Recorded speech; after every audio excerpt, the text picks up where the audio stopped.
Welcome to Out of Words, a podcast about being autistic, mental health, and life beyond the script. Today, we are skipping the small talk to discuss narcissistic abuse, or maybe we could call this vampires, and I'll get into that in a wee while.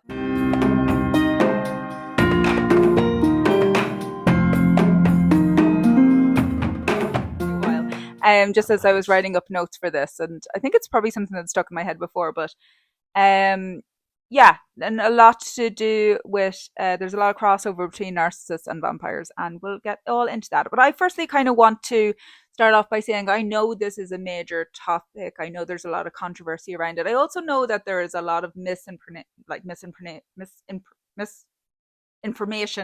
can't I say that word? Misinformation online. So we are going to try and detangle, I suppose, a little bit about that and why this is an important topic, I think, particularly for the autistic community. So if you're interested, please stick around.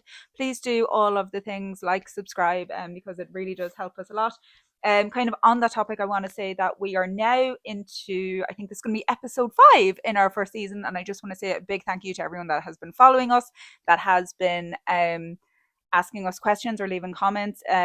We really appreciate that. Obviously, we do this completely free. We're just a big bunch of weird autistics that wanted to give a bit of information out into the world, and hopefully it reaches the right people. Small bunch of weird autistics. Big bunch. Okay, small bunch. There's only a couple of us doing the podcast. So that is true. That is true. There is other people interested, and they will be in future episodes.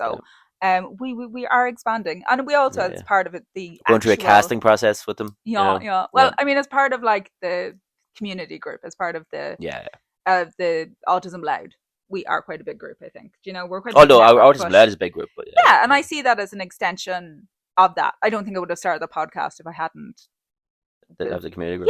I think it kind of one led naturally into the other, if that makes sense. But yeah, it really means a lot to us for anyone that is subscribing. If not, please subscribe on YouTube or whatever platform you are listening on. As I said, we do this completely free, obviously, and volunteer. So it really means a lot. Our payment to us, if you like us in any way whatsoever, is click that subscribe or follow button. Also, please leave a comment. Send us an email. You'll see all the links down in the captions if you want to follow us on social media as well. We'd really appreciate that. And if you follow us on social media, you'll see some funny bloopers. You will see some spoilers and all other crack in between. So yeah, we'd really appreciate a follow on both Instagram and TikTok, and all the links are down in the usual place. So just kind of want to say that first as we enter episode 5. I also, as I said, this is a massive topic to talk about. I am not, while I'm training as a psychotherapist, I am a mental health expert in only some areas, and of course this is not one of them. This is something that I've personal experience with, as most people do. This is something I think is an invaluable topic for the autistic community for various reasons, and we will discuss that further. And also, of course, I mean, it has a personal interest of mine, but I am not a psychiatrist. I am not a doctor. I'm not here to diagnose anyone, and I wouldn't want to. So I'm putting that out there firstly. Then secondly, I do want to proceed with caution, especially because, and I want to say this early on, that when we're talking about narcissism and it's on a scale, some people have narcissistic traits, other people have narcissistic personality disorder. I don't want any hate on those people that are actually diagnosed with NPD. And I do, look, if you are diagnosed with this condition, please do comment with your experiences. We'd love to hear them. I think I would love to even showcase your story if you'd ever like to come on the podcast in the future. Like with all of the big topics, there's going to be so much that we can't really delve into. If there's anything that interests anyone at all that you hear us discuss on this podcast that you'd like us to talk about further, let us know in the comments or send us an email.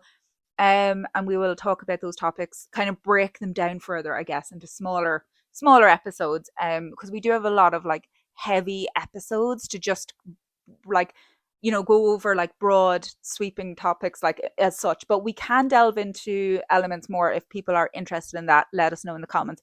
But again, I would love to hear from the actual NPD community themselves. I think you get misrepresented a lot of time online, and unfairly so. I mean, at the end of the day, it should be seen as any mental health condition. But again, we'll talk a bit more about that, where again, it's a spectrum. There's narcissistic traits. And I think to kind of start off with that, we need to be very, very clear here, because when like you see the word narcissism thrown around a lot. Yeah, yeah, Everyone gets called a narcissist, and I know some people mean it in a jokey way, and they don't mean to be serious, I guess, and they just mean the person's an asshole. That is not what the word yeah, means yeah, at all. And again, as it being in a spectrum, you should have narcissistic traits, whatever age you are. Like you do and should have some narcissistic traits. You're human. If you are human, then you will have some traits. Like, end of story. And especially younger people, I think we often forget about that, and we accidentally pathologize. Oh my god, pathologize. pathologize. What extra letter am I adding in there? I don't know. Pathologize. Pathologize. There you I'm go. adding Nailed it. something though, aren't I? Yeah. Yeah, or I'm overthinking it. This is what I bring to the Yeah. podcast. Kelly does all the work and research, and I just correct words. But yeah, I think like we tend to do that a lot with children, and it's like because they're like acting like narcissists. Children are meant to act like narcissists. Like Yeah, that yeah, is yeah. like that's kind of what they do, and that's completely healthy and normal. Yeah, they haven't been socialized yet. Yeah, Like, yeah. There's things you learn throughout life. yeah, and like empathy is something people develop over time. It's not like you're not just walk out of the womb with this like Yeah, fully formed, doesn't mean that a young kid is empathetic ability. uncaring, Like, yeah, but they have less of an idea or understanding of the world around them. So look, everyone has narcissistic traits. Some people more so than others. Kids definitely more so than adults usually. I think that's a really important thing to note. So calling someone a narcissist really means nothing. What do you mean by that statement? And I think a lot of people just mean generally that they are a dickhead. So today we want to go a little deeper, I think, into that. And trigger warnings, I think, throughout though, because we are talking about abuse. And again, this is not to belittle condition. There is a huge difference between someone diagnosed with narcissistic personality disorder or with high narcissistic traits who is seeking therapy and wanting a real change to make their life better. There's a huge difference in someone like that and someone who is just narcissistic and abusive. And I suppose that's the difference that we are discussing today, and why this is important to the autistic community. So please do comment any questions if there's anything along the way, and please also email us if you would like to discuss your story, maybe in a podcast in the future, from either side of this, as I said, So autistic people in general, we are at a higher risk, I think, of all forms of abuse. I think that is common knowledge, and obviously there's research done on that as well. So this is like a very appropriate conversation just for our community in general. I know the term, again, narcissism gets thrown around a lot on social media, and everyone has narcissistic traits, but not everyone will be a narcissistic abuser. And when someone is showing, when we say narcissistic traits, I suppose just to talk a bit about what that entails. It's not simply just being an asshole. It's having the traits of that means that you'd often have a sense of grandiose, a sense of importance. No one else matters. As Philip said earlier, you lack empathy. And it kind of, there is a crossover obviously between sociopath and psychopath, and there is some disputation like, well, what is the difference? And there is some key differences. There is actually the term even narcissistic abuse. Now, I don't know if everyone agrees to this, but there is a particular author, Sam Vakin. Hopefully I'm saying that correctly. Author of quite a famous book, and I will link that in the citations. And I'll actually link his YouTube channel as well, because he does a lot of free content, a lot of great and valuable content. So have a look at that also. Now, he does claim that he came up with this, not the idea of narcissism, but the idea of like narcissistic abuse in particular. And he wrote this book on it. And he would be definitely one of those people that agrees that there is a difference between psychopath, sociopath, and kind of the narcissistic kind of caricature, if that makes sense. So they can be hard to distinguish, obviously, and there might be some dispute against that. And while some people are disordered, some people just have traits. There's the same kind of linear, I think, progression as well. as I said, there'll be like the grandiose kind of behavior.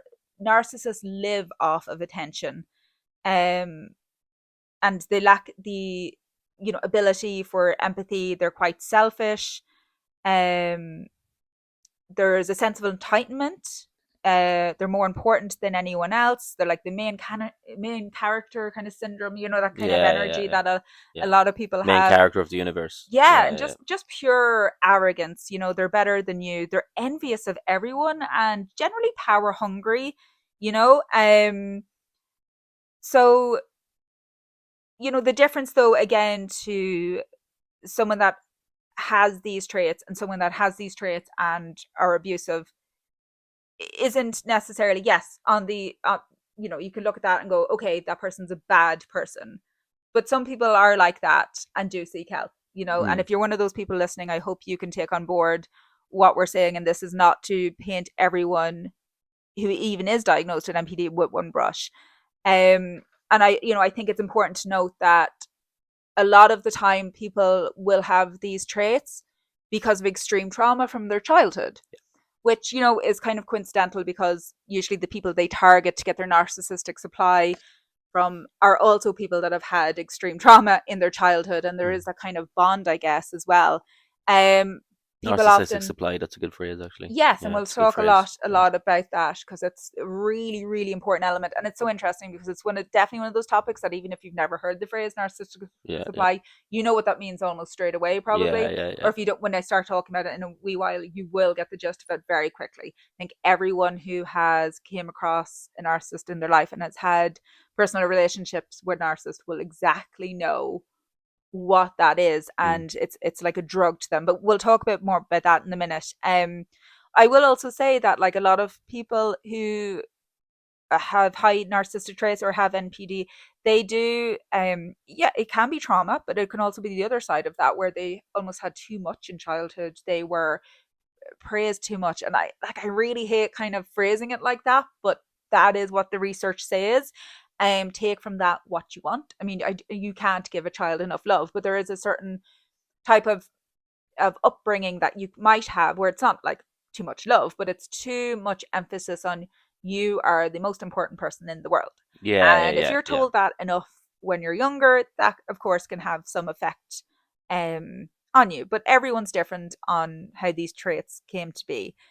I'm Um sure. I mean, you've done more research, but I imagine there's probably a crossover if between because children need to be taught empathy. So say if you're giving them all this praise and most mm, important, but then not also teaching them to have yeah, simultaneously have empathy for others. I'd imagine there's a that's probably where yeah, the yeah, main element is. Exactly. Yeah, yeah, I'd imagine. Yeah, it's just improper parenting. It's not mm, that they got too much love or they got too much this and that. It's yeah, just improper parenting and not having um enough good influence in their young mm, life yeah, to learn these things. We all have to learn these things. Children are not just narcissists, like because they're meant to be, but at the end of the day, they are meant to learn through human connection. yeah, And if yeah, you're not getting that appropriate human connection, those narcissistic traits when you were younger could just remain. yeah, And yeah, it's not even that you're developing something new, but probably you're just keeping something that you should have shredded over time because you haven't had those proper relationships, I guess.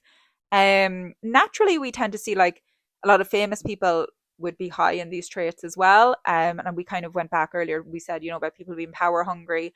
Um, but like even when it comes to like sociopaths and psychopaths, um, the difference with a psychopath compared to some narcissistic people was like they don't want to change. A psychopath is usually quite sadistic. They enjoy harming people. yeah, yeah, yeah, big time. um and as again, I want to be careful not to like villainize anyone, because NPD is a real condition. I mean, look, we like, I don't want to pathologize anyone at all. So whether or not it's a real condition doesn't really matter because I'm sure the people that have it and uh, not that anyone wants a diagnosis or wants to have a condition, if it's been helpful to you, then that's great. Whether or not we should be diagnosing anyone with it, and I know it's an extremely difficult thing to do. Like, I'm not here to debate that because I have mixed feelings about diagnosing anyone with these type of conditions where they're not they're not that simple. It really isn't that simple. So I do want to be careful in that, but we do need to also go on the real literature that exists, if that makes sense. Um, some people can be involved in intense therapy, and obviously, I think they should be praised for that, not shunned. And other people also just have no therapy options. Let's be realistic. Even if they think they might have high narcissistic traits, a lot of people in this country, we know how it works here, don't have the options of therapy. So, I don't want to come hard on people either. Um, it is, as I said, very difficult to diagnose. Um, the psychopaths, especially, like they, um, both the like narcissists and psychopaths, they don't value social norms generally. And I suppose in that area, many believe that psychopaths are worse, if that makes sense. I think that when it comes down to, there is a certain level of, well, you're just born with this condition, you're just born like this, you can't help this. Yeah, And yeah, and that can be true for both of them, but psychopaths get a real pleasure out of being assholes at the end of the day. Um and indeed, we actually often see psychopaths become criminals, and we don't necessarily see that a lot of the time with narcissists. Psychopaths don't care about those sort of social rules to the mm, point of they don't care about others enough to not commit crime. And that's, I suppose, that's some of the difference, because we don't usually see that with narcissists. Narcissists care about themselves, and their narcissists care about public opinion. yeah, They quite value that. They don't care about people, but they care about the opinion of people, and they want praise. So they're less likely to commit crimes because they don't want to get caught, because they don't want to get in trouble. Um, so that lack of empathy there is noticeably different. It's not that narcissists don't have a lack of empathy, but it is higher with psychopaths, who would be more likely to commit crime because they don't care what people think about them at the end of the day. And I think there's a cockiness there as well. They think they can get away with things oh more. yeah, there'd be an arrogance, like, Yeah, yeah, yeah, psychopaths are often, seen as evil. They don't want to grow. They're fine with the way they are at the end of the day. Where someone diagnosed with with BPD might seem evil, um, but that's almost like an accidental. Like, it's not to belittle those that they've harmed. Also, as I said, I want to make it clear that a diagnosis doesn't make someone evil, and it doesn't mean they can never change. Um, but everything that a narcissist does is for their own good. Uh, and even at times, going to therapy can include going to therapy. So not only going to therapy for their own good, obviously that's what everyone does, but going to therapy because it looks good. yeah, yeah. It's the So aesthetic of going to therapy, and yeah, then yeah. I think what you obviously with some people as well is that they sort of will absorb therapeutic language Mm, and then use it as like again as a way of yeah. emotionally abusing people, like of controlling people, and you Because know, it's not even like, it's for some people, it's not even accepting I am harming others, and I've high narcissistic traits and I'm very harmful to others, and therefore I'm going to therapy. For a lot of people, they tend to end up in therapy for different reasons, mm, and a therapist or a psychiatrist might recognize, oh, they're high narcissistic traits. But the person with high narcissistic traits doesn't usually notice that. That's not usually why they present to therapy to begin with at all, to be honest. And generally, if they're going to therapy, it's like, look how good I am, look how brilliant I am, I'm such a good, kind, caring person. Whereas a psychopath doesn't care if they're seen as evil, really, quite frankly.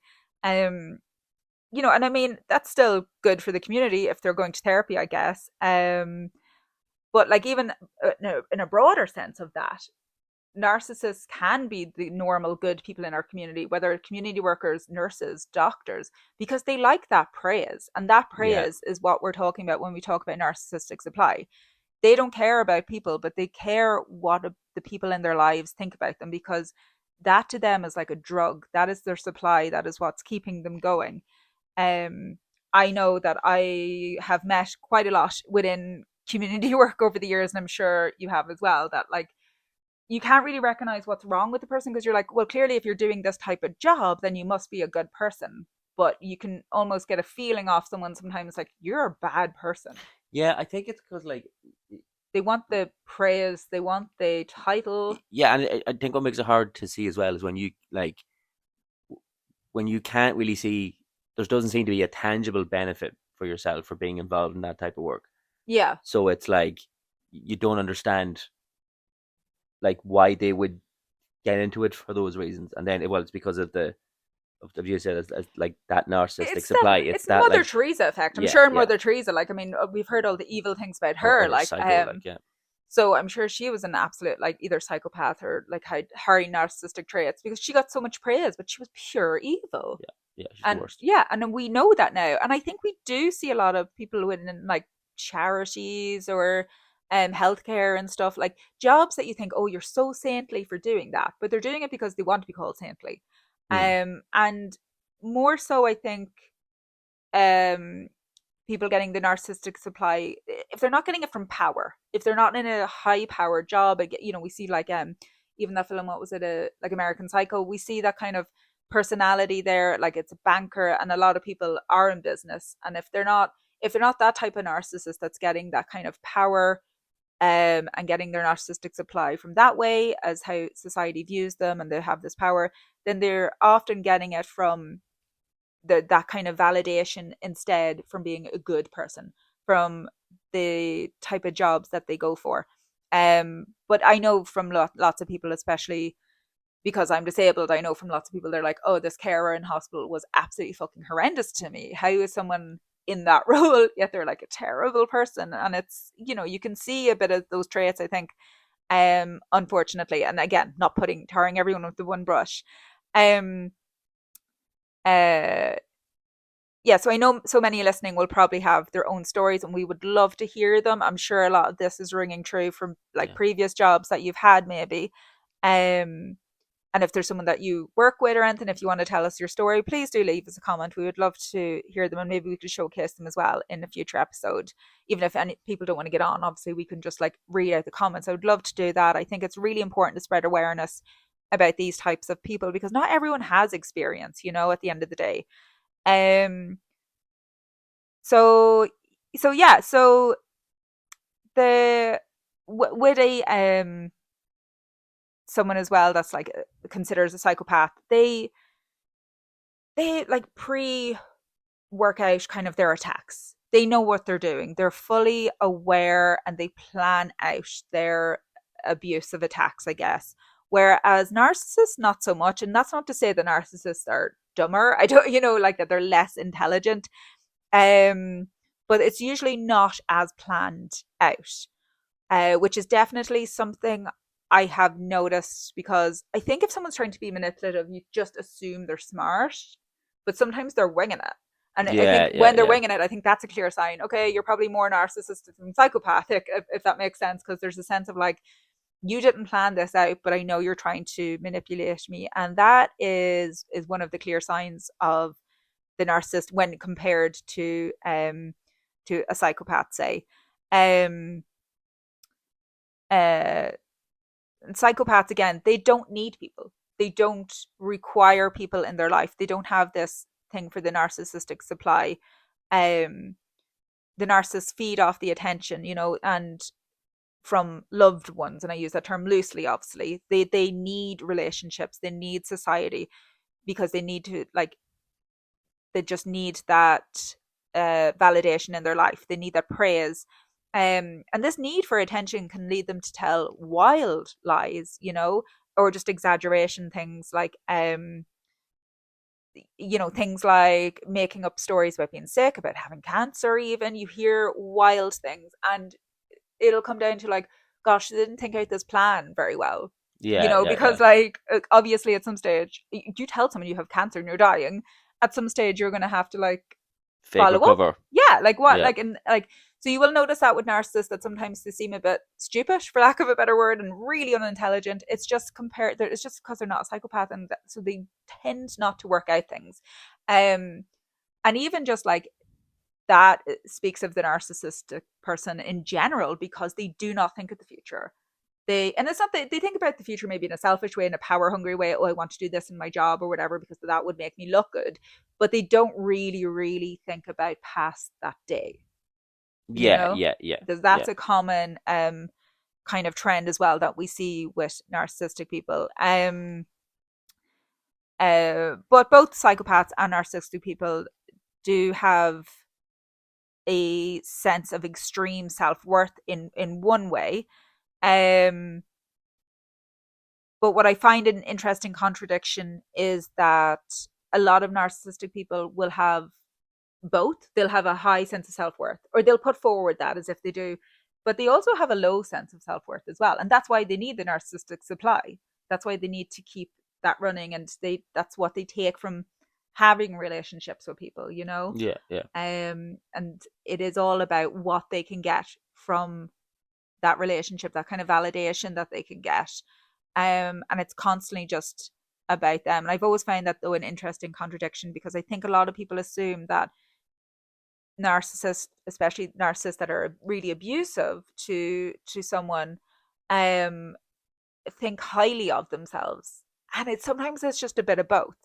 um and that's not to say that you should feel sorry for them. Oh well, they need attention, like, so I feel sorry for them. But we often do, and that's why we keep these people in our lives, because we feel bad for them, and we can pinpoint, okay, they've actually told a massive lie here, but that's because they maybe had a rough childhood and I feel sorry for them. And that it's not that we're being stupid and we're not seeing that this person has certain traits that are toxic and that they're not being a very good friend.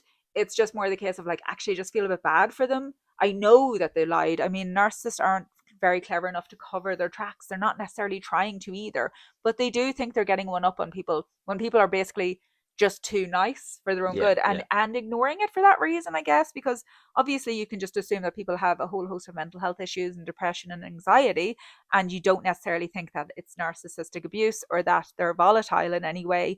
You just feel bad for them. You're like, well, there must be a reason why these people are lying if they're, like, making up wild lies. Um uh yeah, so as I said, the narcissist needs community.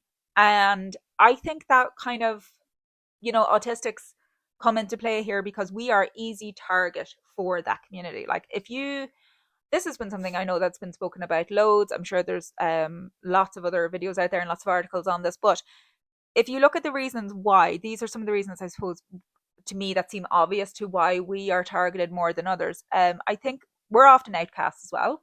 We have very few friends as autistic people, I feel like the narcissistic people feel that they can trust us to a certain point, but because, like, it's very cult like behavior that the narcissist kind of endeavors. Like, they suck us in, like, and as I said earlier, it's like a vampire with this need for narcissistic supply. So they suck the life out of us. They will, like, you'll read a lot as well, I will say, on narcissist versus empath. And look, I'm not into this whole there's only two people exist. No, fuck off. Like, that's not a thing. There's not only two types of people in the yeah, world, yeah. Of course narcissists not. and empaths. Like, that's bullshit. I will say most people that call themselves empaths are also complete fucking No, narcissists. totally, Like, like, so it, totally. like, is really hilarious and gross Yeah, online. So I'm very yeah. careful Just using yeah. The these people who words. think there's only two types of people in the world are definitely a bit narcissistic. Yeah, Like, absolutely. And, like, but the thing is, a lot of autistic people at our core are very empathetic. yeah, and I think because we're so empathetic, I think that's part of why we're targeted. But also, Yeah. I think because we tend to be quite honest and direct people. So, and we because of that, then I think we even have built an assumption that people are being honest and direct Yes. back at us. Yeah. So they use that, like, they know that with well, I think they know with autistic people that we will just seriously initially we will accept them Yeah. at face value, and they're kind of manipulating that And everyone aspect. everyone does view autistic people as naive, Hmm. and to a certain extent we are, but again, that comes from empathy, Yeah, because yeah. we want to, a lot of the Well, because you're time, empathetic, think you the want to see best of the good. Yeah, people. you want to see the good in people rather Yeah. than yeah. And, like, I mean, I, I don't, I use the but people. and well, in fairness, I think we're a bit older now, though. You do learn Yeah, yeah, things with age, like, so. But I yeah. do, and we've caused, I mean, I'm like, not as old as you. without mentioning names, obviously both of us, like a lot of people, have probably had our fair share of narcissistic. Sorry, burping. Narcissistic burping. That's not a term. Narcissistic relationships, Yeah, like friendships and stuff. So I, like, so you gain experience from them, and obviously there's other people that haven't. I will say that I have noticed within the autistic community that we have more than our fair share, and I think people see us as easy targets. The narcissist will seek out a specific type of person, often an empath, often someone with high levels of empathy, because they know they can push our boundaries further than Yeah, yeah, anyone else at the end of the day, that we're very forgiving people, that we will look beyond the obvious and we'll go, okay, I know they bullshitted about this, I know they lied about this, but there's almost a trauma bond there because, well, they've told me about their trauma very early on yeah, in our yeah, yeah, friendship or in our relationship. And so I also have trauma because I'm autistic, and a lot of autistic people have trauma. So therefore, like, there's this connection. But in all fairness, the narcissistic person does know what they're doing.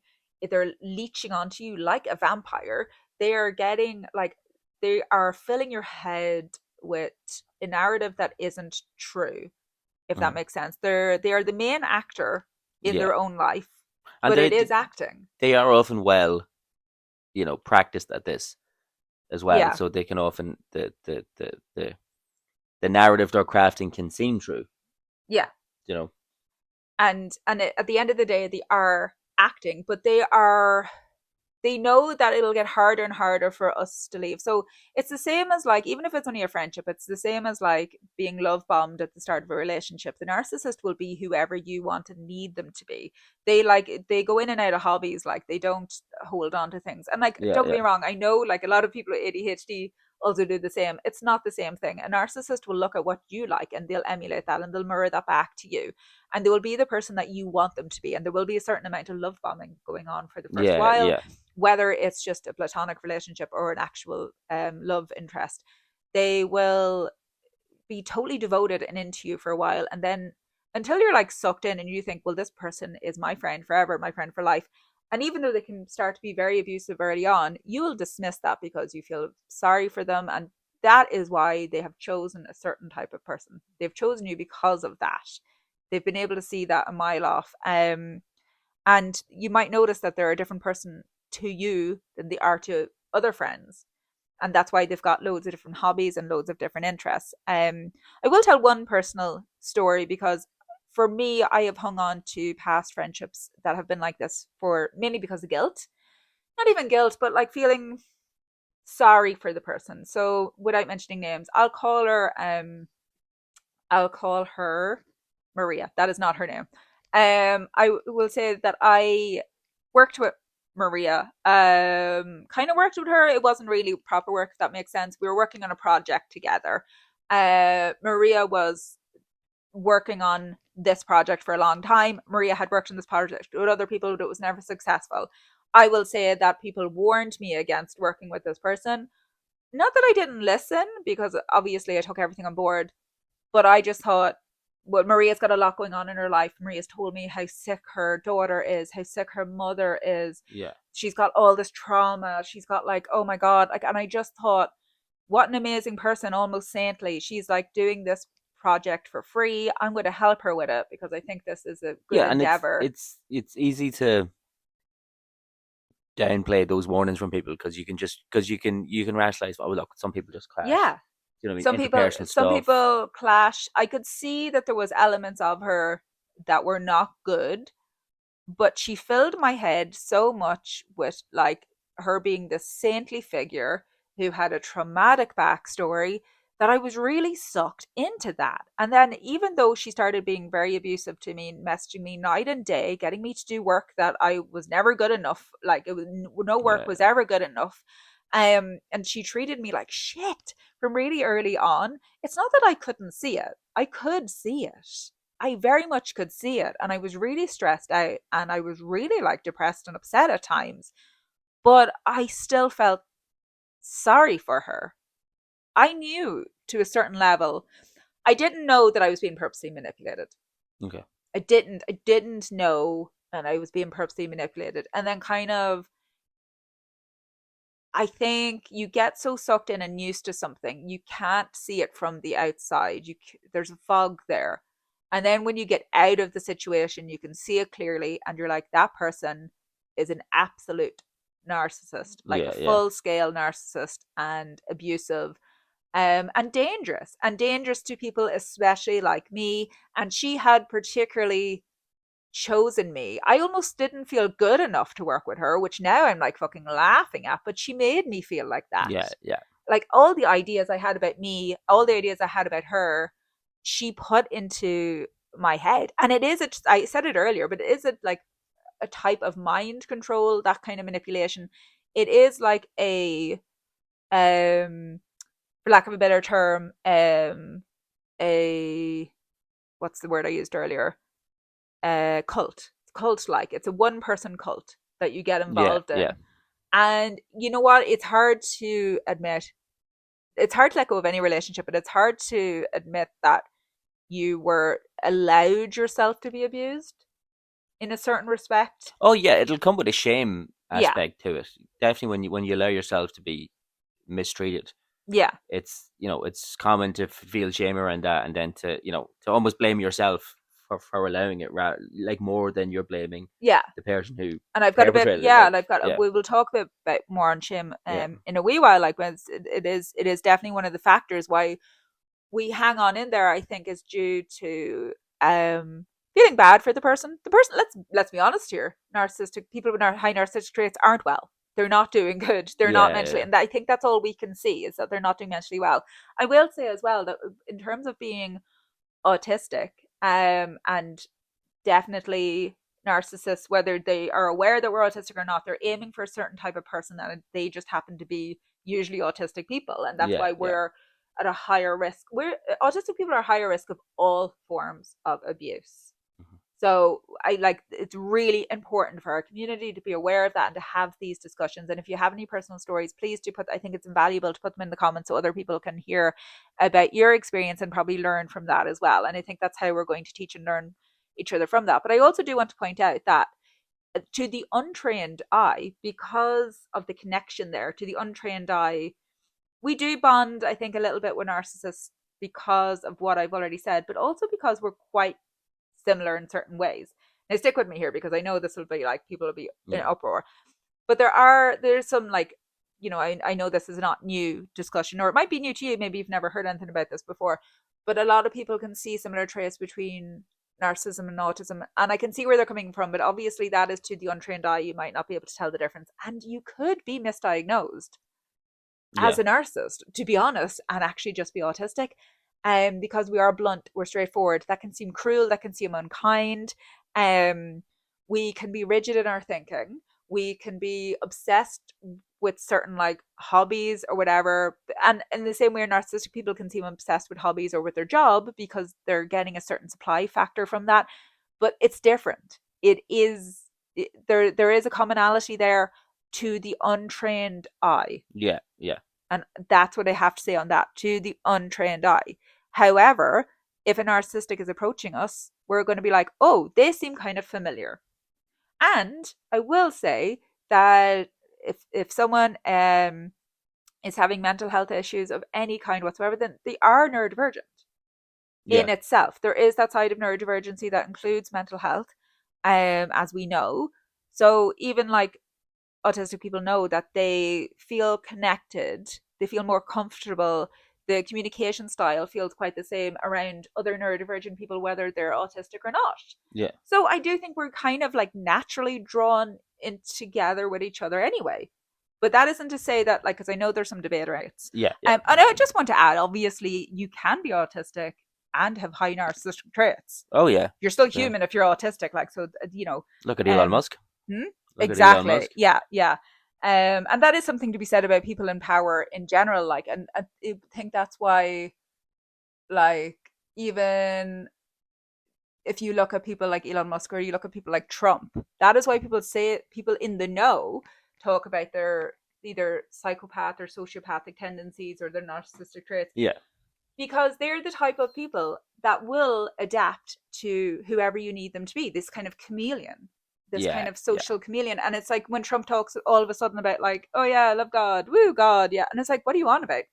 A lot of the time, so I know I spoke about hobbies earlier, but a lot of the time narcissistic people will take up, if it's not like new hobbies, to like either be cool or to stand out or to like adapt to a new social group or whatever, to get their again, it's all about getting the supply, the Yeah. narcissistic supply is Getting the what fix. that's, yeah, it is a fix, it is Yeah. a drug, and they have no control over when or when they can get this, so they like really suck it up like when they can, if that makes sense. But they will adapt and they will literally change their religion. Some people will change their religion from year to year, and Yeah. it could be really sudden, and look, that's fine, there's nothing wrong with that. There's nothing wrong with like reaching a certain age and going, do you know what, I'm actually not, I was raised Christian, but I actually feel more of this, and that's fine.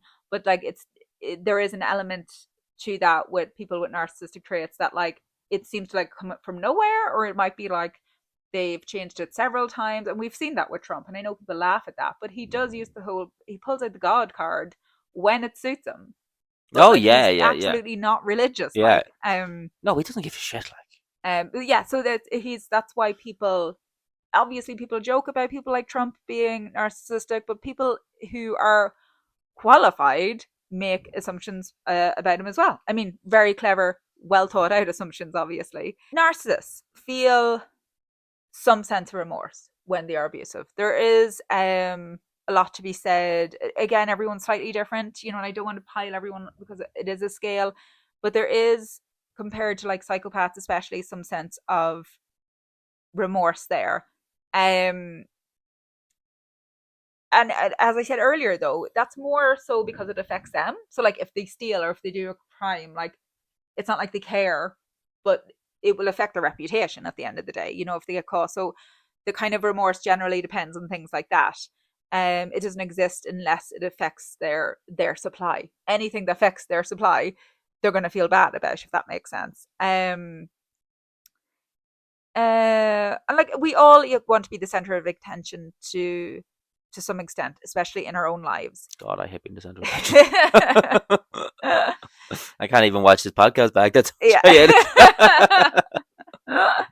um, but even alone, the narcissist will still feel special and different than those that they use the supply from. So as I said earlier, they're kind of like they're the main character in their own film, in their own wee world. Yeah, And I yeah. mean, we all should be to some extent, of course, but literally no one else is actually a real person to them. That's the extent of it. No one else is actually real.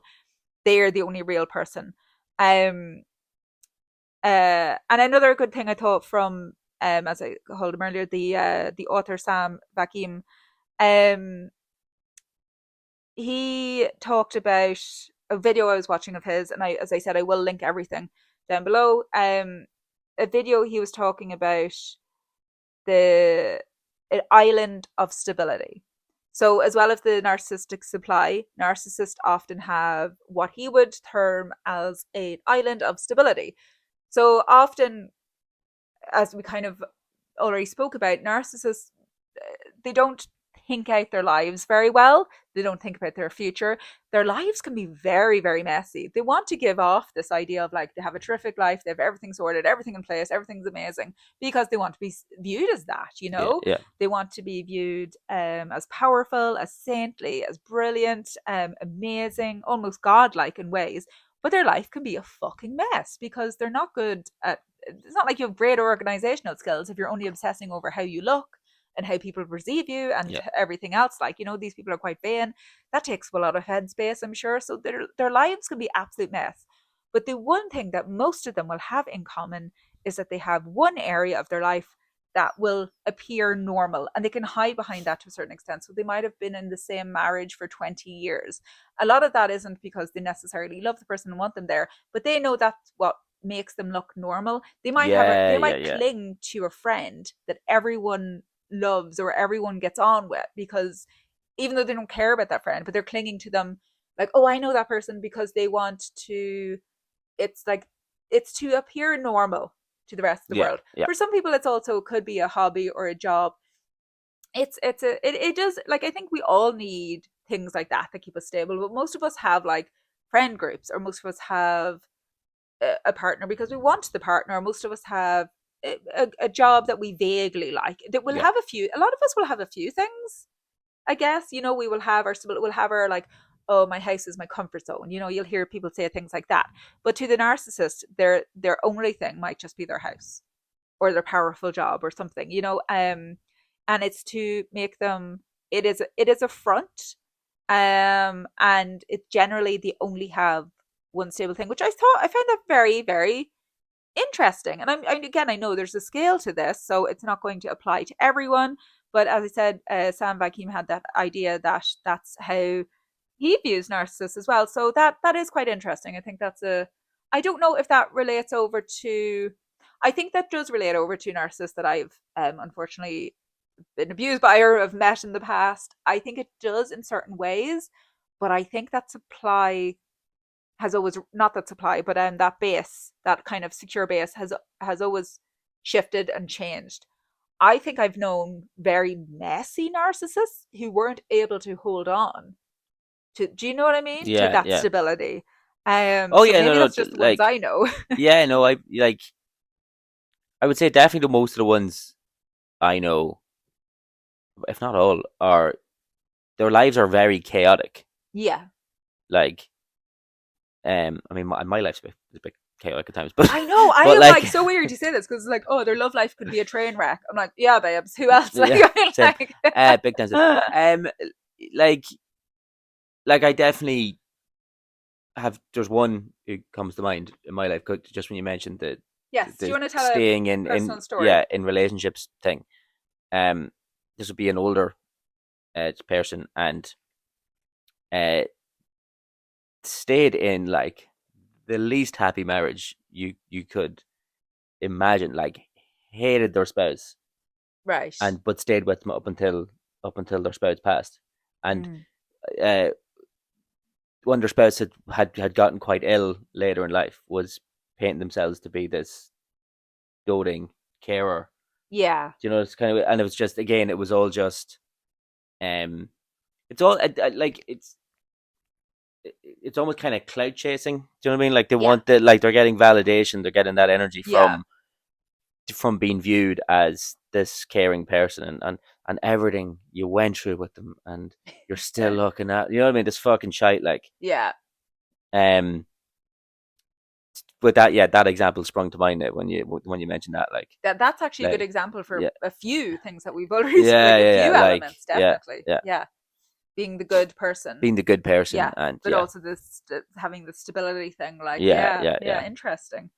Um so yeah, it's almost using something as a shield protection, and as I said earlier, camouflaging, just kind of like, look, I'm normal, I do have like at least one stable thing going on in my life. um uh so yeah, there's always, apparently, according to what's his name, sorry, Sam Hakim, according to him, there is always one area of stability. So I'd love to hear your comments about that. Obviously, let us know if you feel that's true or not. I do think there's definitely something in that. Yeah, as I said, I think I've just known kind of messier narcissistic people, and they haven't been able to hang on to that. I think it also very much depends if you've got comorbid mental health issues going on that are going to yeah, affect yeah, that, yeah. and that's probably where I'm coming from more so on that. Um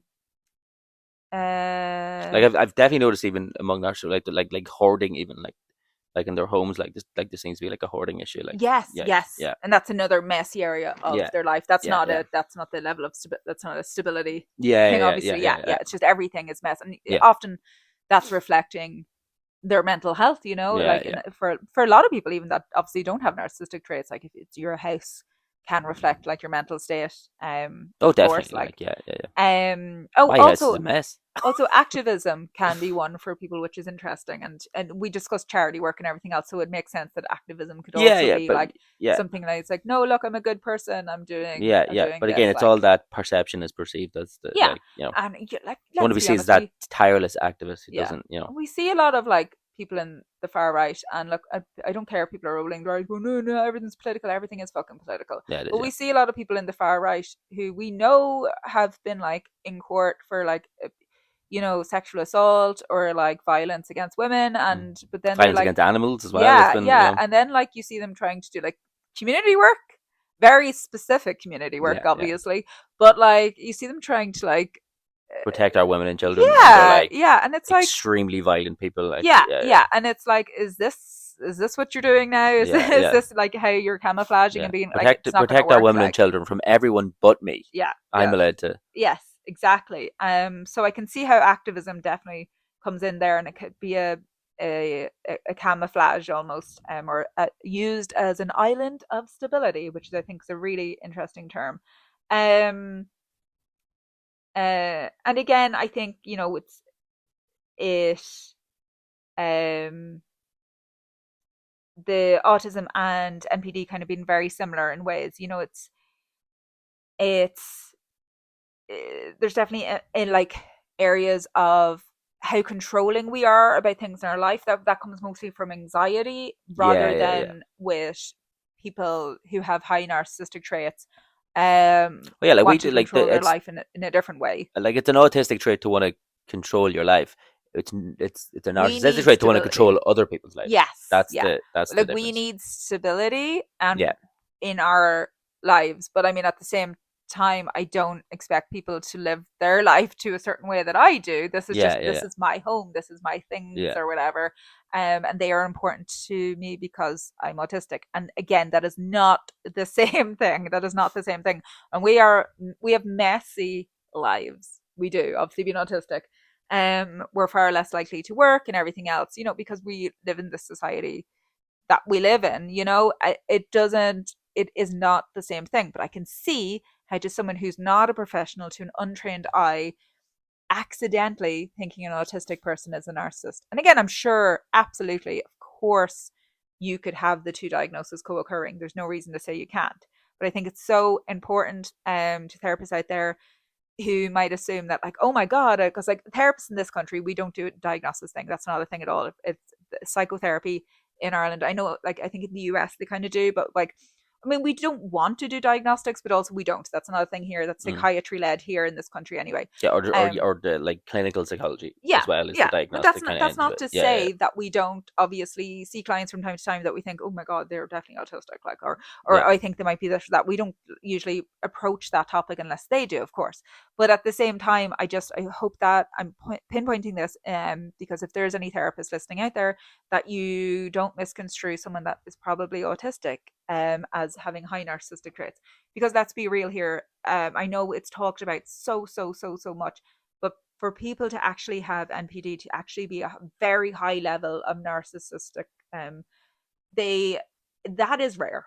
That isn't common. yeah, yeah, Again, I don't feel like it's rare because I've had my fair share, but I think that is just being autistic and being a certain type of person that they pull out. Some people can go their entire lives and never be in a narcissistic relationship, and you probably have no idea what I'm talking about, and that's great. And you're still going to meet dickheads, but it's not the same thing. And We've being all an met dickheads. yeah, being an other types of abuse is not the same as well. And I'll talk a little about that later, kind of in the different types and why this is so different. Um, uh, yeah, I said obviously we can be both. Um, but there's a bigger risk, as I said, for autistics to be used for this kind of narcissistic supply. Um, uh, oh, and also I feel that it it it presents the same way. But as I said kind of earlier with the hobbies, in the same way that we can like have lots of different hobbies or be obsessed with our hobbies, we're also like just obsessed with learning a lot of the time. Yeah, yeah, yeah, yeah, And I think that, like, when you're looking at narcissistic traits, because narcissistic people are they might change their job quite a lot because they're trying to adapt who they are to suit different people's needs or where they are in life, or to get more power, it's always to gain more supply. yeah, yeah. So I can see again why people would see um similarities in that respect. Um and our lives can be messes, and it's difficult for us to maintain relationships, but it's all in completely different levels, in Yeah, completely yeah. different ways. um uh, yeah, that's not really important. So I'm just looking through my scribbles all over the place here. um so yeah, we looked at kind of like psychopaths and the kind of criminality, that side of it. And we do actually have figures on that. We do see that in prisons, that like a lot of high, like, people in prison high rankly, like on rank highly on narcissistic traits. Like, so this isn't even just like throwing that out there, Yeah, and yeah, it's the same for people in certain like high powered jobs. Uh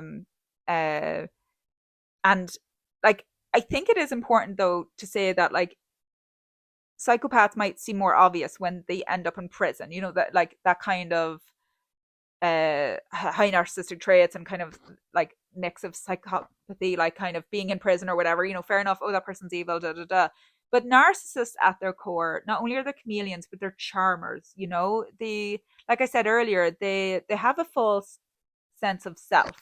They don't know who they really are. And they try to get this narcissistic supply by pretending to be like wonderful and be interested in you are, and there's a certain amount of love bombing. Um, and they often, actually, because of this lack of sense of self, have low self esteem.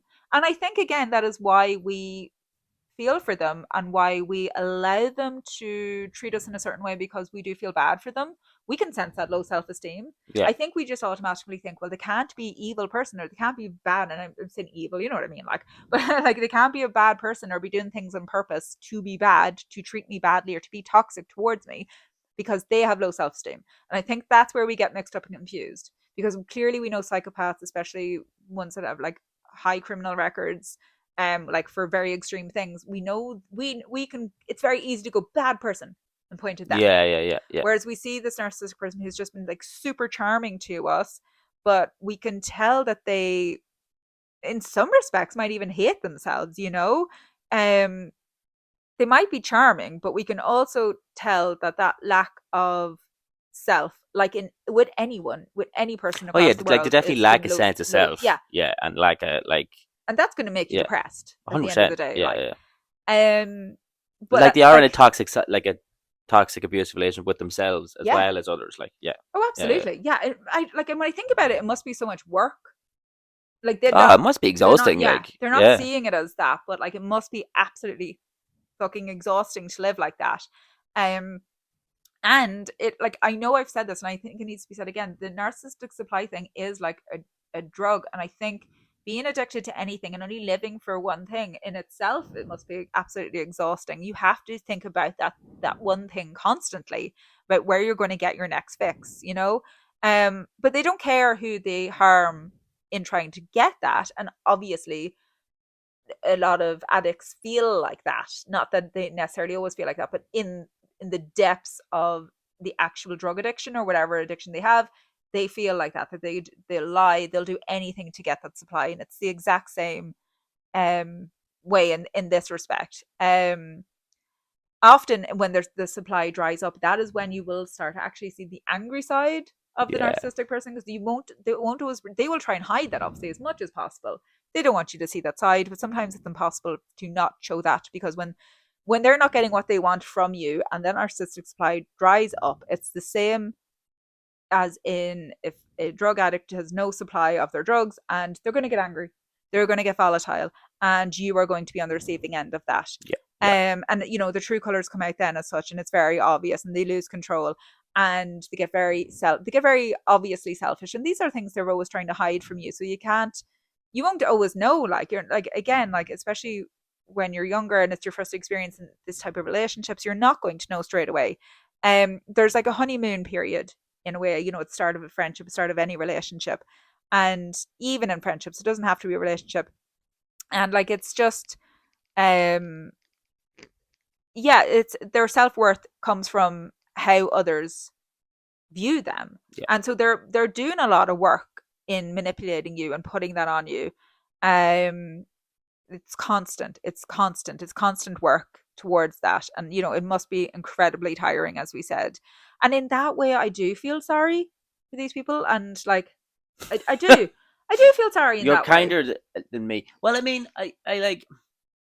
I suppose I do empathize. I would say saying feeling sorry is probably stronger verbiage that I'd be willing to put. I do Limited, empathize to a yeah, degree. it is I limited. have a limited amount of empathy for them, Yes, but I and do have some empathy. Yeah, I actually wrote this down because I particularly wanted to remember this phrase. Like, because two things can be true at once. And I think for me personally, I feel sorry for the trauma or events that were out of their control that led to them harming me, if that makes yeah, sense. Um, then there are some people in my life that have been like narcissistic and abusive to me that I hate more than others, if that makes sense. And I'm old enough to realize that not everyone with empathy like are the same.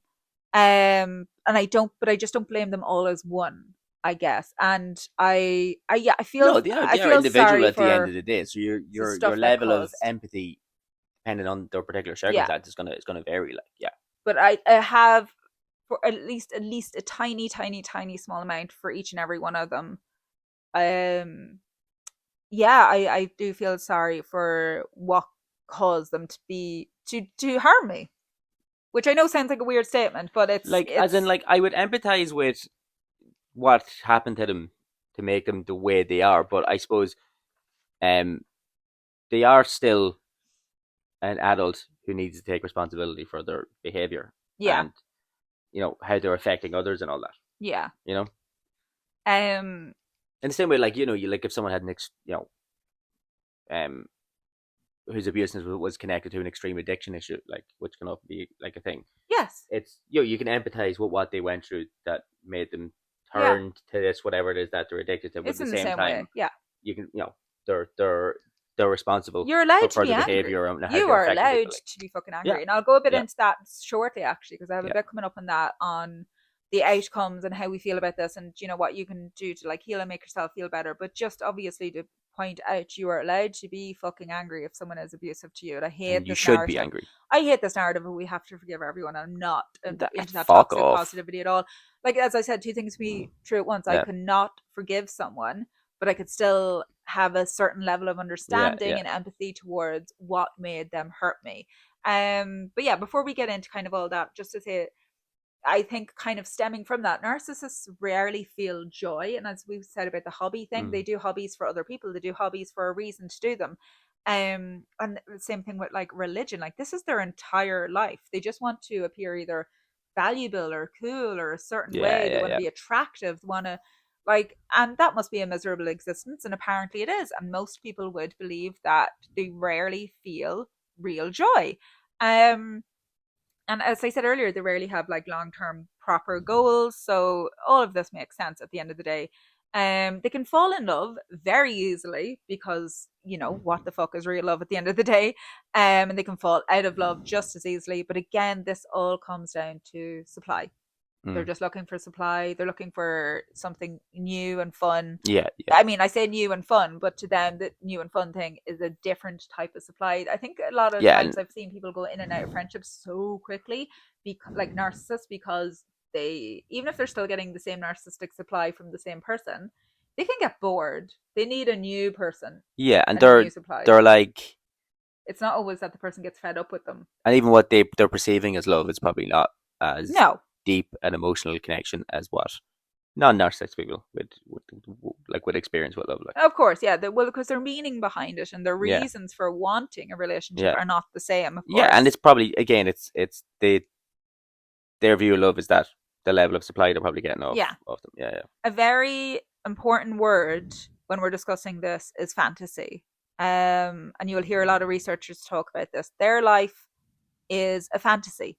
And sometimes you being the person of their attention, your friend, the friend or partner or whatever else, the person they get the narcissistic supply from, you accidentally fall into this fantasy idea of them and you do not exist outside of this fantasy. So, as in, their life is not real. Yeah, yeah, yeah, yeah, But yeah. that word gets used a lot, so But it's just people worth don't like. mentioning. It's almost like people don't exist outside of them. Do you Yeah, mean like their view of people is just is their connection to them, and it's not viewing people as such. Do you know what I mean? yeah, Like they're not as having their whole own self and lives and agency and all that. It's just purely what their relation is to them itself. That in their mind, that's like the whole, like the whole of the person. Like, yeah. yeah, So I think to talk a bit more about kind of why we get sucked into this, and obviously we have talked a little about that throughout. And this might seem obvious to some, maybe not to others, but we get how our understanding of how the world works from our carers as children, as from primary caregivers, usually our parents, obviously, and how to love and how to be loved is what we learn in infancy. Um, I will actually link some stuff about attachment theory Mm. down below and in the usual places, for anyone that wants to look in that. For the attachment style you have when you were younger ends up affecting you as an adult, obviously, and you still often have the same attachment style. That is just a well-known thing. And looking kind of at that theory, it is true to say that even without like the full on NPD or psychopathy, that um many men are attracted to, just in general, like without those conditions, many men are even accidentally attracted to a certain type of woman, like a fixer woman, as it Mm. would be called. I'm not saying it doesn't happen the other way around, but I think we see it more so with with men being attracted to a certain type of woman, and that is without any mental health issues. Like that can be quite normal. And I'm not saying that's inherently bad. It isn't. But you will be attracted to certain type of people because of your upbringing, because of your childhood, because of your attachment style Yeah, yeah, in adulthood, and because it's your attachment style in childhood. And there's a lot, obviously, around that. So it's going to affect the type of person you are attracted to, whether that's you're a fixer type of person. And it is also going to attract, the narcissist is going to know all of this. They just kind of inherently know all of this without researching it, without actually knowing.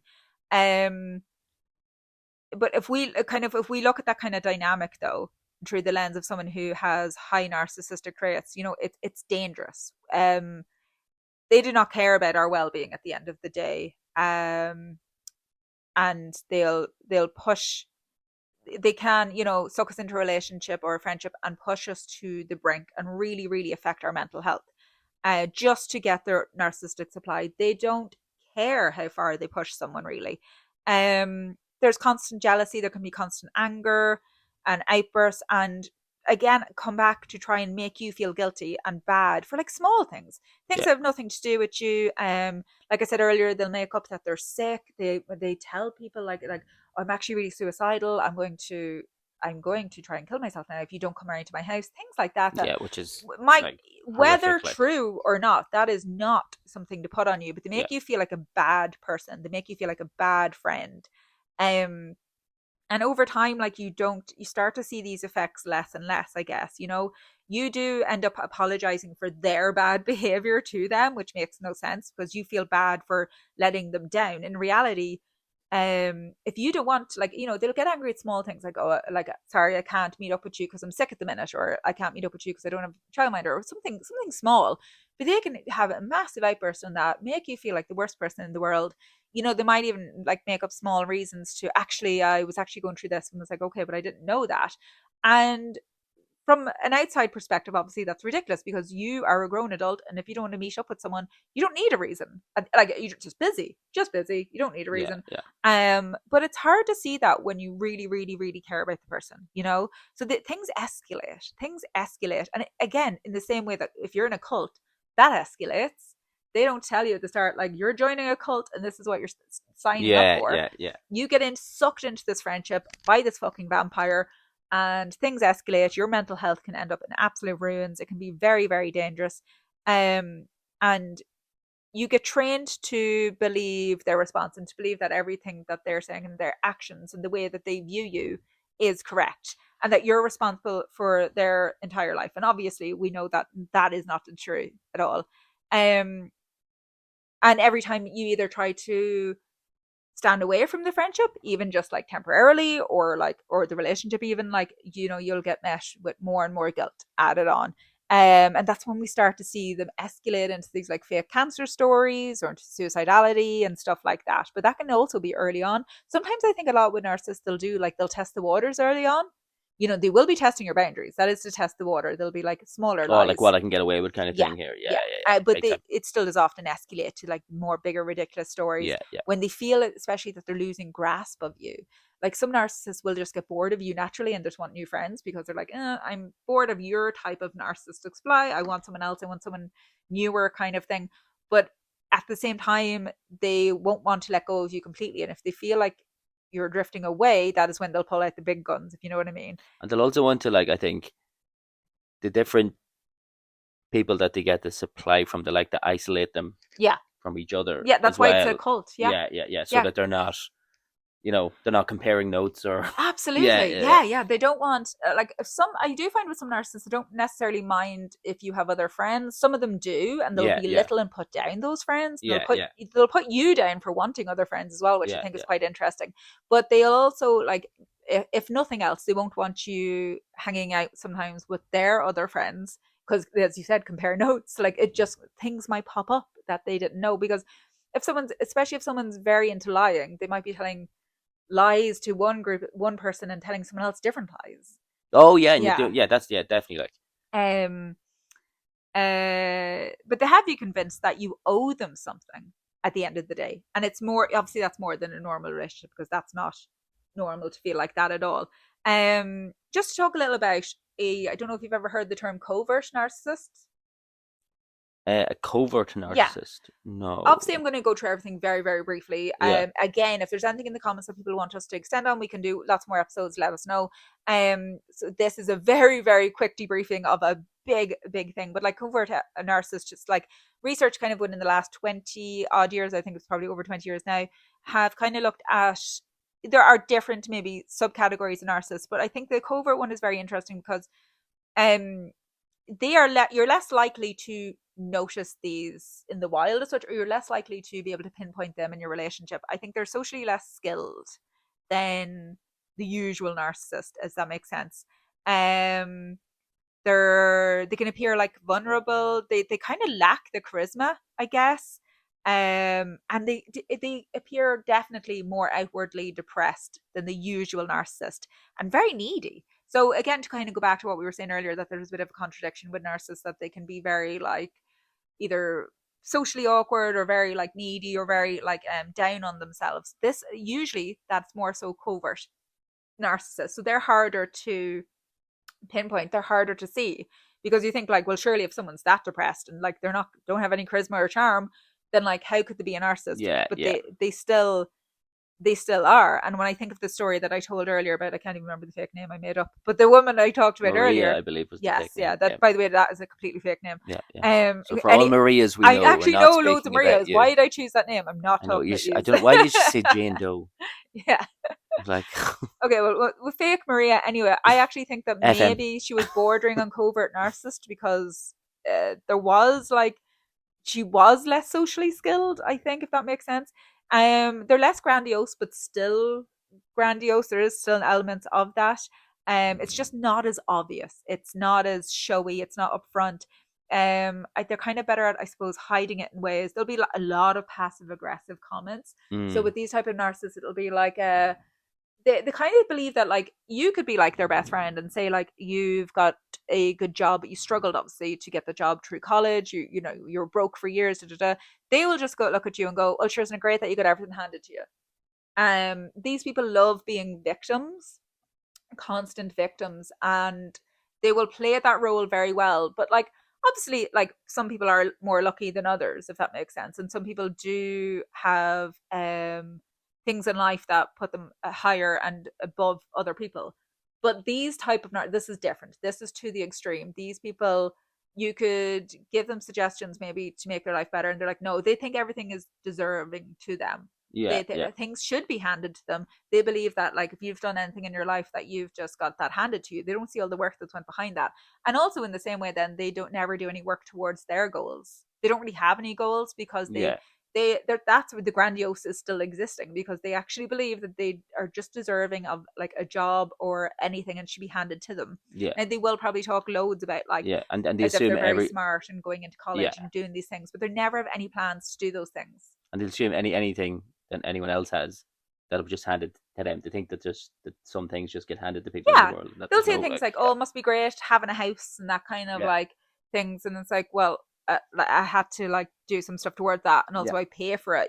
Like it'll be yeah, like, I actually pay my rent. Like, I don't know what you mean. Like, yeah, yeah. so there'll be things like that. A lot of And passive also aggressive. They'll just call you stupid constantly, but not yeah, directly. two things can be true at once there, and that one you are both fortunate and have worked towards something, Yeah, but they only they ultimately narcissists only they see what they want to see in things, they and feel there's a big victimality there, but they yeah, also just feel that they're better than everyone.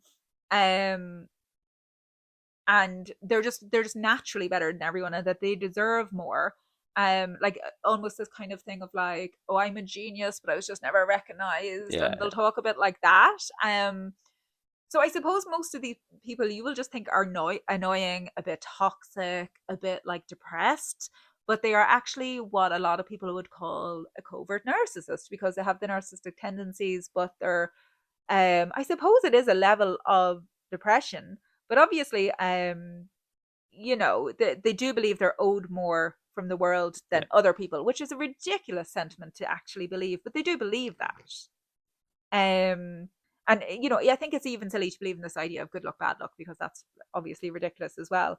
They just don't see people's efforts. You could be their best mate, and I think it's fair enough if it's a stranger, but if it's someone your best mate and you don't see the efforts that they've went to make their life what it is, like, yeah, people have to suffer to like get to where they are. And they're still very manipulative people. They're argumentative, yes, but they're still very manipulative. Well, and again, you've got this like fake reality that goes on.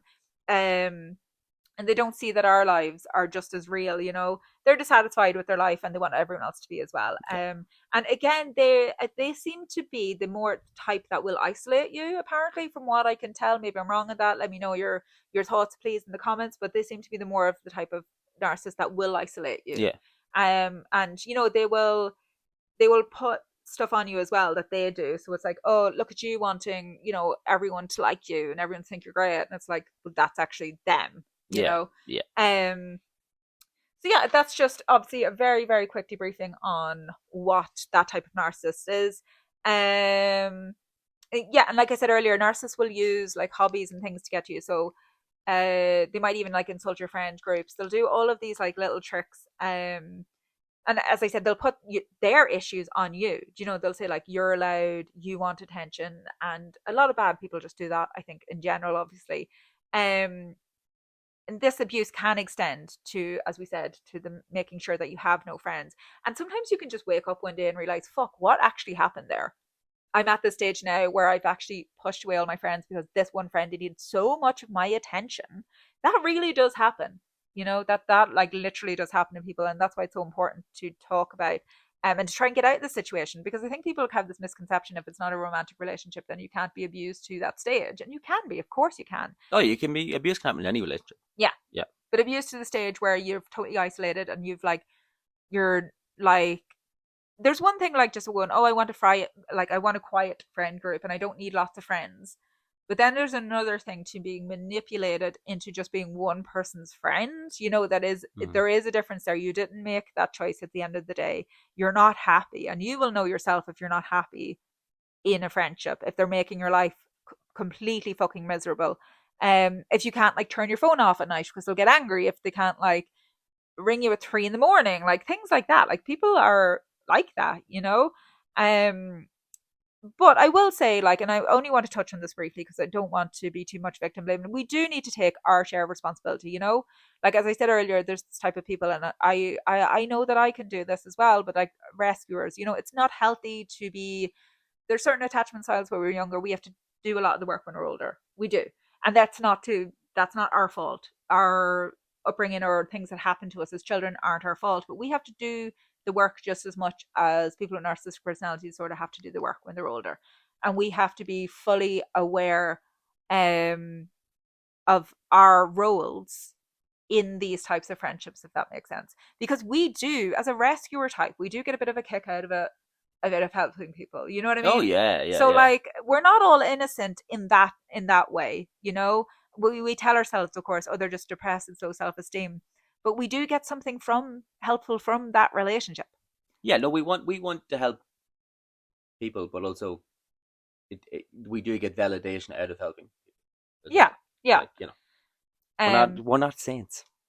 I will say as well though, we will always, that friendship will always end with us being the bad person because we never helped them, quote unquote, like. Yeah, yeah, And they will probably tell people that we didn't and that we're lazy, etc., like. But like, we do have to take into consideration this whole empath to the rescue thing, and like calm the fuck down sometimes and just go, no, do you know what, I'm not here on this earth to rescue everyone.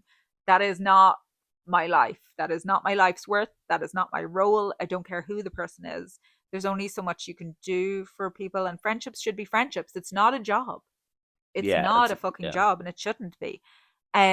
Especially if your friend, if they're so unwell, they should be reaching out and getting real proper counselling and like be invested in it, as in actually doing it. yeah, It's one thing going to counselling just for the crack like a couple of times. They need to be actually invested in doing the work. Like you have to realize that you are not a psychiatrist, you are not a mental health care team, you are not a hospital. And if that person is so unwell and if they're so depressed, they need a whole host of community, yeah, and you are big time. one singular person. So I just want to say that we can't be too, we need to take our responsibility, we can't be too hard on ourselves.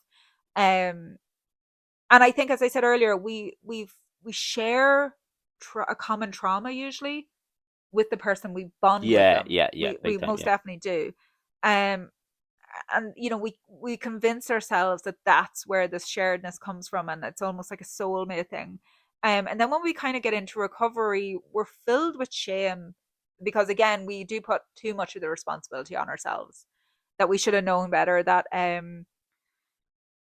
like we were wrong for being their friend ever to begin with. But look, all we did wrong was be a good person. If you were just coming out of a really bad, abusive, narcissistic relationship now, I want you to know that all you did wrong was be a good person. You believe in humanity and you are a victim. Um, you can only, like, we can only change our lives and set boundaries for ourselves. We cannot do that, force that on the other person. Okay. So yeah, I just, want to point that out. Um, and then, like, just to talk a bit about forgiveness, because I know we talked about that earlier. Um, and like, forgiveness should come from if you think the person can change or not, realistically.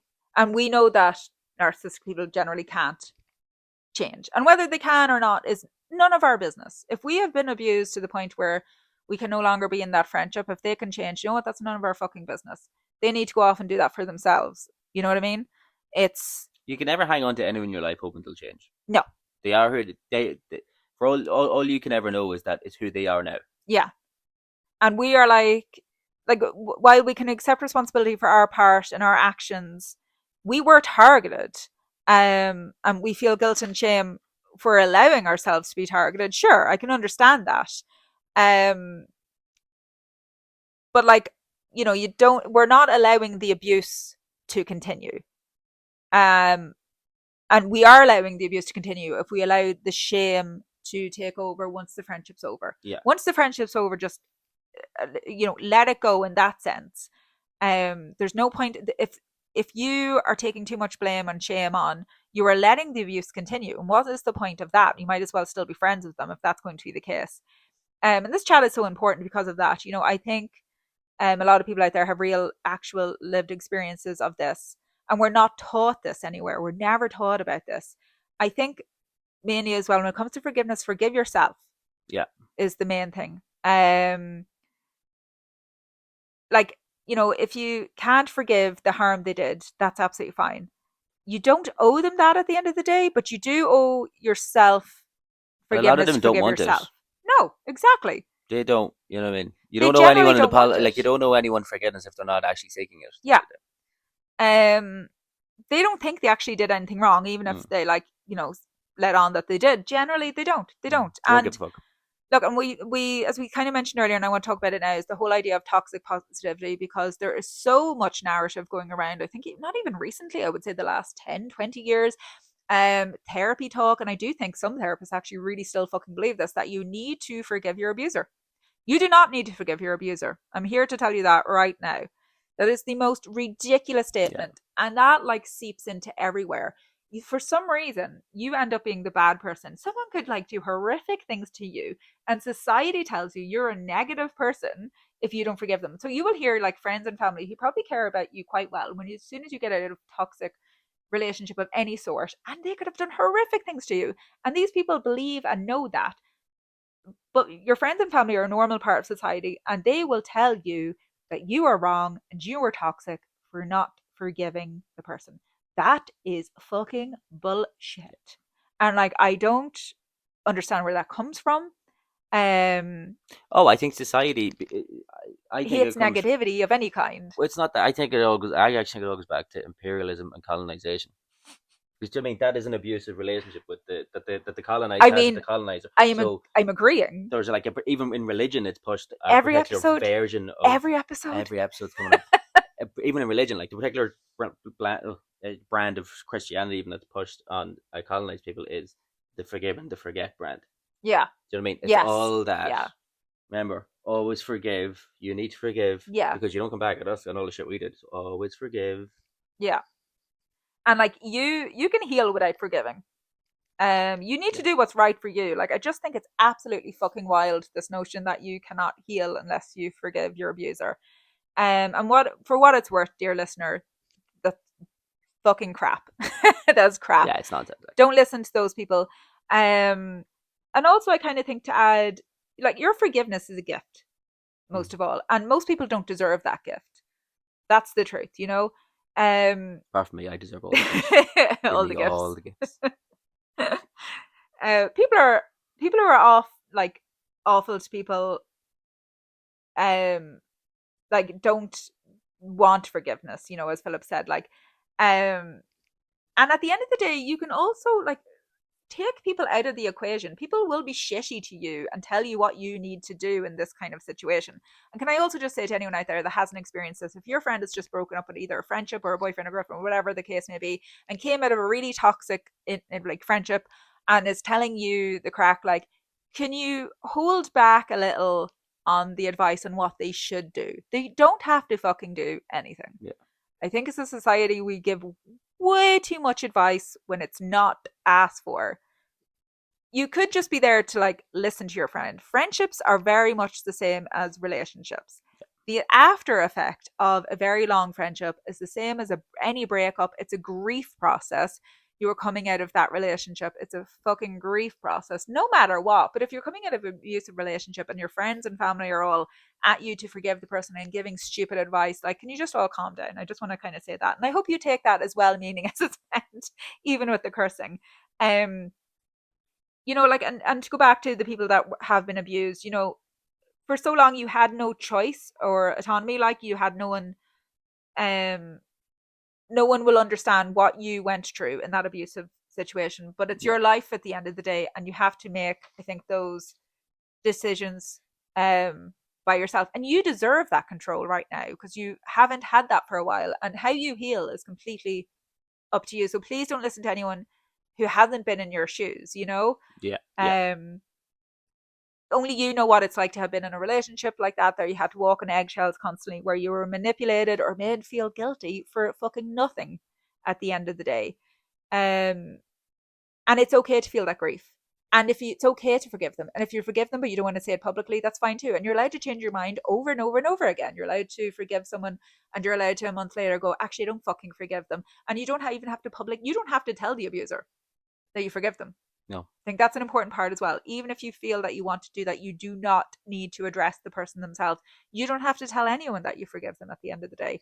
Like you don't have to tell friends and family that you forgive such and such. It's none of their business. It's all personal to you, and you're allowed to feel that grief, even if you're happy now to be free of the situation. I think, you know.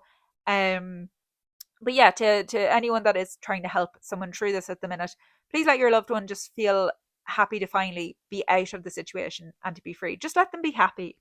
Don't be telling them what to do.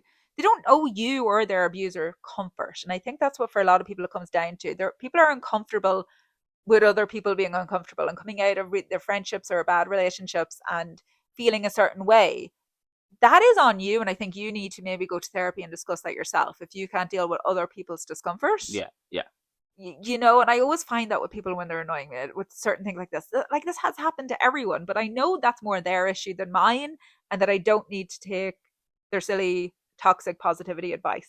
yeah. Like there is like um, there's a certain level of discomfort that's normal, and then there's a level of discomfort that you shouldn't put up with. So you need, it's about finding the balance between being comfortable with that normal level of discomfort and not accept, and but Yeah, also not accepting, a toxic level of discomfort. Maybe would that be a bit about it, or yeah, I know what you mean. yeah, So one more thing I think just to add, because obviously I think a lot of people will wonder what's the difference between like narcissistic abuse and just like a normal emotional abuse. And there are some key differences. Obviously, both are bad, both are horrific. I Don't think we accept either. often, no, yeah, don't. But I think we often see like narcissistic abuse is a standalone thing because it comes from a very certain type of person. Whereas, like, I think anyone, when it comes down to it, at different stages of our lives, can be a bit emotional abusive. That's more of a vaguer term, and we can accidentally Yeah, I do know what you mean. certain Yeah, things yeah, based on emotion, and sometimes even that comes down to mental health issues like psychosis. There could be drug use, there could be alcoholism, and I'm not saying that you're not responsible with those situations. You still are for how you act and how you treat people, yeah. And but you can just be accountable for that. yeah, And yeah, and there is an accountability there, yeah, yeah, and often those things are short term. Like even if you want to call the way someone treats someone under the influence or under a certain psychological state, like even if you want to view that as emotional abuse, there's treatment, there's an outcome, there's an end date. Do you know what I mean? And usually with emotional abuse, I think any of us can be accidentally emotionally abusive, even when we're younger and then we get older and we're like, what the fuck? And then we regret it. We all yeah, yeah, have times in our life where we can like be really horrible to people we love or just being bad. You can be in a relationship where you can both be really bad to each other, whether it's a friendship yeah, or yeah, a relationship. And like you mightn't be a bad person. It's just that you are both accidentally abusive to each other because you just have that fucking dynamic, and maybe you both have a lot of trauma in your childhood and both bad attachment styles. And I get that. And I think, we can't, the narcissistic abuse thing is something that is done very, very much on purpose, and it is very particular type. And they, again, a key element of this and why we were talking about this as autistic adults is that they will go for a certain type of person. They will seek out, like vampires, they will seek out autistic people who are empathetic. Um, so I think, unless is there any other stories that you would like, personal stories you would like to tell, Philip? Do you think that yeah. haven't came up already? No, I think everyone's kind of come up. Like, I mean, look, I think narcissists are gonna seek, they're gonna try and take advantage of people's better nature, all the time. And um, autistic people are generally very high on empathy, so they'll often play into that to, as you said, be the vampires that they are, and feed off the energy that they're getting out of it. Um, just don't take shit off people. I Yeah, mean, just don't take shit off people. yeah. Um, Just be aware that they're like that these people exist. yeah, yeah, yeah. Like you don't. Everyone needs people in their lives, but there's no person you need. There's no individual person you need in your life. So we all need people in our lives, Yeah, but you don't need a person. And I think a narcissist will make you feel like you need. you're never Yeah, responsible for someone else's actions at the end. You're just never yeah, responsible for someone unless you're their mother. Like obviously, to a certain level, you have to parent your children. yeah, But yeah. like, yeah. Yeah, we'll leave it there for today. Obviously, as usual, there were so many smaller topics within this larger topic. As I said, please do comment or email us if there's something came up particularly that you'd love to hear more on, because we can do like little separate mini episodes, which I think would be a great idea. Um, yeah, and as I said, look, we're just a small duo. Well, there's a few of us. Like, we really appreciate all the watches, all the follows, Yeah, all the listening. So look us up on YouTube if you're not watching us there. Click the subscribe button, pretty yeah. please. Katie really wants to be Um, famous, so you I gotta do get those absolutely shares up. famous, yeah. You know. And again, we are on TikTok, we are on Instagram. All the links Are we in in the TikTok? invaluable. Oh, Yeah. Do you even know what TikTok is, old man? I have a TikTok that I don't Do use. you? I find That you TikTok. don't I use. find TikTok very busy. There's a lot of noise. Yeah, As it soon took as me you a go, while and to get used to it. it just hits you right in the face as soon as you open the app. I Like, so go, it's not my app. yeah, But I go straight into it, and then I just click my profile really quickly yeah, before I anything scary literally happens. the only times I go is when someone has shared something, Yes, like an yeah, activist thing that they're trying to boost for whatever. Do you know yeah. what I mean? So other than that, I don't use it. But as usual, all the good linky links are down at the bottom. I will also have some citations there. I'm sorry that we had to go over everything so briefly, and yet and all, it was very, very, very long. Thank you so much, Philip, for joining me today. Thanks for having me, Kitty. And we will see you in the next episode. So until next time, stay hydrated, punch Nazis, and live beyond the script. Go gently, and we'll meet you back here. Bye.